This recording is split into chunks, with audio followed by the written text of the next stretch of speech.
Nutrition plays a crucial role when it comes to animal health, productivity, and profitability. Whether you're raising animals for meat, milk, eggs, breeding, whatever the purpose is, ensure they receive the right nutrients in the right amounts, and that is the key to success when it comes to livestock farming. Welcome to day 13 of our 100-day agriculture school. Today we dive into one of the most fundamental aspects of animal farming, that is livestock nutrition. Proper nutrition enhances growth, reproduction, disease resistance, and overall farm efficiency. So by the end of this tutorial, you would have learned and understood nutrients your animals need. Here are some of the types of animal nutrients. Just like humans, livestock need a variety of nutrients to thrive. These include 1, the most essential, that is water. Water is the most essential nutrient. Animals can survive longer without food, but with water, you're done. And that is why we usually say, when you have water, you can get started with farming. It plays a crucial role in digestion and metabolism. It helps in regulation of body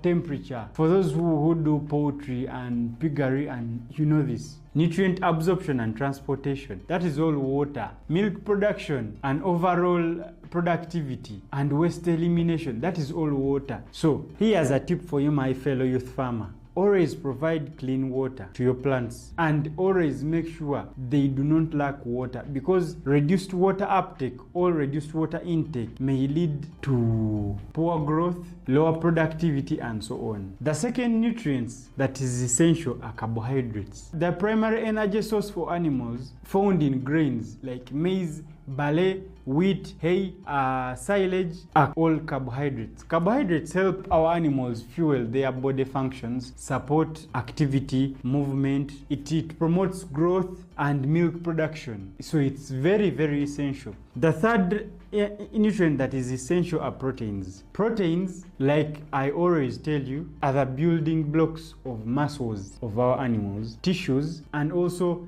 different body functions. Proteins are especially important for growth in young animals, and we often have higher protein levels when mixing feeds for our young animals. They help in milk production and egg production. This is common for those who have sows. Whenever they give birth, we tend to have to increase their protein uptake by giving them more soy, or supplementing with any other sources that have soy, so that they can have more milk to feed the young ones. It helps in egg production, muscle and tissue repair, like I've told you, even in humans. That is why most of those athletes tend to have a higher protein intake to enable them repair their tissues after they are from intense workouts or intense competitions. So it is the same when it comes to animals. Some of the sources of proteins include soya bean meal, and that is the common one, fish meal, sunflower, alfalfa, legumes, and many others. But the most common one is soya bean. That is the common one. Another nutrient that is very important are the fats. And fats are concentrated energy sources, offering twice the energy carbohydrates give to our animals. They also help in hormone production. So